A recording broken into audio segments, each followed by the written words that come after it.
Tollywood super star Mahesh Babu నటించిన latest movie Guntur కారం cinema తొలి రోజు తెలుగు రాష్ట్రాల్లో ఎక్సలెంట్ కలెక్షన్లతో ఊచకోత కోయగా రీజనల్ మూవీస్ లో బిగ్గెస్ట్ కలెక్షన్లతో రికార్డును నమోదు చేసింది. ఇదివరకు రికార్డు కూడా మహేష్ బాబు సర్కారు వారి పాట సినిమా పేరిటే ఉండగా ఇప్పుడు ఆ రికార్డును బ్రేక్ చేసి కొత్త రికార్డును నమోదు చేసి మొదటి రోజు కలెక్షన్ల పరంగా ఏకంగా 38.88 కోట్ల రేంజ్ షేర్ అందుకుని సంచలనం సృష్టించగా ఓవరాల్ గా తెలుగు రాష్ట్రాలలో హైయెస్ట్ ఓపెనింగ్ డే కలెక్షన్లను సొంతం చేసుకున్న సినిమాలలో ఆల్ టైమ్ టాప్ 4 ప్లేస్ ను దక్కించుకుంది ఈ సినిమా. ఒకసారి టాప్ 10 మూవీస్ ను గమనిస్తే 10వ ప్లేస్ లో వకీల్ సాబ్ 32.24 కోట్ల షేర్ ను, 9వ ప్లేస్ లో సరిలేరు నీకబరు 32.77 కోట్ల షేర్ ను, 8వ ప్లేస్ లో ఆదిపురు సినిమా 32.84 కోట్ల షేర్ ను,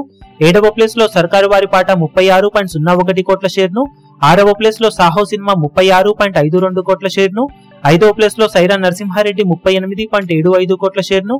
4వ ప్లేస్ లో గుంటూరు కారం సినిమా 38.88 కోట్ల షేర్ ను, 3వ ప్లేస్ లో బాహుబలి 2 సినిమా 43 కోట్ల దాకా షేర్ ను, 2వ ప్లేస్ లో సలార్ మూవీ 50.49 కోట్ల షేర్ ను, ఫస్ట్ ప్లేస్ లో ఎవరికి అందనంత ఎత్తులో ఆర్ఆర్ఆర్ మూవీ 74.11 కోట్ల షేర్ తో ఉంది. కాగా టాప్ 10 లో సూపర్ స్టార్ మహేష్ బాబు నటించిన 3 సినిమాలు నిలవడం విశేషమని చెప్పవచ్చు.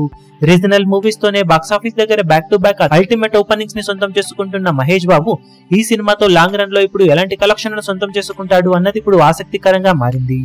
ఈ వీడియో మీకు నచ్చినట్లయితే లైక్ చేయండి, షేర్ చేయండి, ఛానల్ ను సబ్స్క్రైబ్ చేయడం మాత్రం మరవకండి. ఏ చిన్న అప్డేట్ ను మిస్ అవ్వకూడదు అనుకుంటే బెల్ ఐకాన్ ను ప్రెస్ చేయండి.